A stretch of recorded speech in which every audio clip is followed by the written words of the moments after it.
Hi again.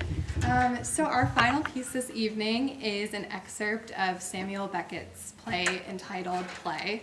It's a short play. And amongst an incredibly substantive Beckett collection, the Modern Literature Collection has 10 distinct typescripts of this play.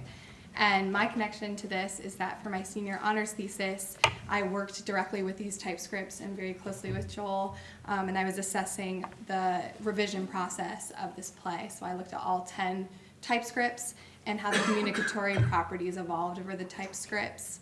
And in order to adequately assess this, I determined that I really wanted to stage the documents after all their scripts. So I put up a production of 2 of the unpublished typescripts. I staged an early one, the 3rd typescript in the series of 10, and then also a later one, the 7th typescript. And in addition to being really important to my research, it was also a celebration of the Modern Literature Collection's 50th anniversary.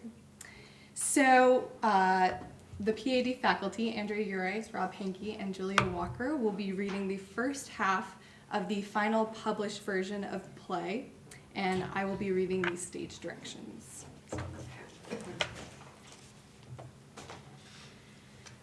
Front, center, touching one another, 3 identical gray urns, about 1 yard high. From each a head protrudes, the neck held fast in the urn's mouth. Faces so lost to age and aspect as to seem almost part of the urns. Their speech is provoked by a spotlight projected on faces alone. The transfer of light from one face to another is immediate. Faint spots simultaneously on 3 faces. Yes, peace, strange, darkness best, and the darker the all worse. pain, Till all all is dark, yet never then all been. well It for will the come. time. But it will Pardon, come. The no time will sense come. in The this, thing I is know, there. none You'll of see us. it. Get off me, Innocent keep off peace, me. I mean, All not dark, merely all all still, over, but as all if over, never been. wiped out. Blackout.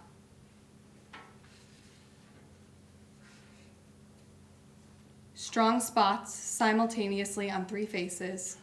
We were I not said to long him, together. give Blackout.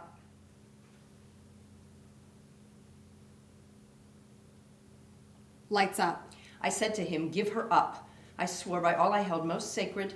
One morning, as I was sitting stitching by the open window, she burst in and flew at me. Give him up, she screamed. He's mine. Her photographs were kind to her. Seeing her now for the first time full length in the flesh, I understood why he preferred me. We were not long together when she smelled the rat. Give up that whore, she said, or I'll cut my throat. Pardon, so help me God. I knew she could have no proof, so I told her I did not know what she was talking about. What are you talking about, I said, stitching away.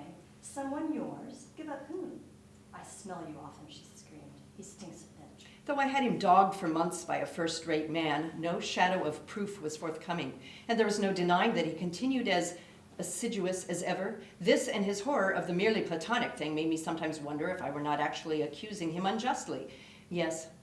What have you to complain of, I said. Have I been neglecting you?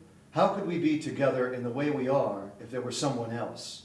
Loving her as I did, with all my heart, I could not but feel sorry for her.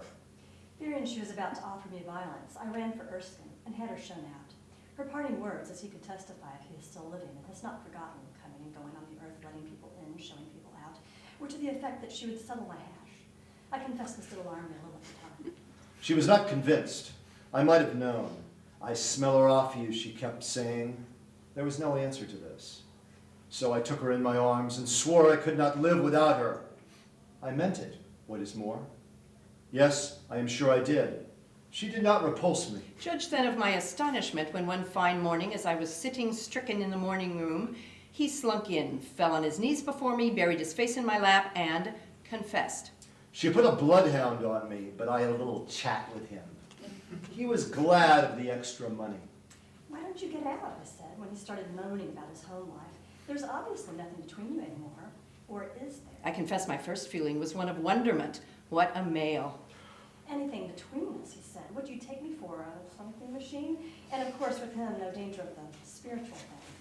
Then why don't you get out, I said. Sometimes I wonder if he was not living with her for her money. The next thing was the scene between them. I can't have her crashing in here, she said, threatening to take my life. I must have looked incredulous. Ask Erskine, she said, if you don't believe me. But she threatens to take her own, I said. Not yours, she said. No, I said, hers. We had fun trying to work this out. Then I forgave him. To what will love not stoop? I suggested a little jaunt to celebrate to the Riviera or our darling Grand Canary. He was looking pale, peaked, but this was not possible just then, professional commitments. She came again, just strolled in, all honey, licking her lips. Poor thing. I was doing my nails by the open window. He has told me all about it, she said. Who he? I said, filing away. And what it? I know what torture you must be going through, she said, and I have dropped in to say I bear you no ill feeling. I rang for Erskine. Then I got frightened and made a clean breast of it. She was looking more and more desperate. She had a razor in her vanity bag. Adulterers take warning. Never admit. When I was satisfied it was all over, I went to have a gloat, just a common tart. What he could have found in her when he had me. When he came again, we had it out. I felt like death. He went on about why he had to tell her, too risky and so on. That meant he'd gone back to her, back to that. Pudding face, puffy spots, blubbermouth jowls, no neck, dugs you could. He went on and on. I could bear a mower, an old hand mower. I stopped him and said that whatever I might feel, I had no silly threats to offer, but not much stomach for her leavings either. He thought that over for a while. Calves like a flunky. When I saw her again, she knew. She was looking wretched. Pardon. Some fool was cutting grass. A little rush, then another. The problem was how to convince her that no revival of intimacy was involved. I couldn't. I might have known.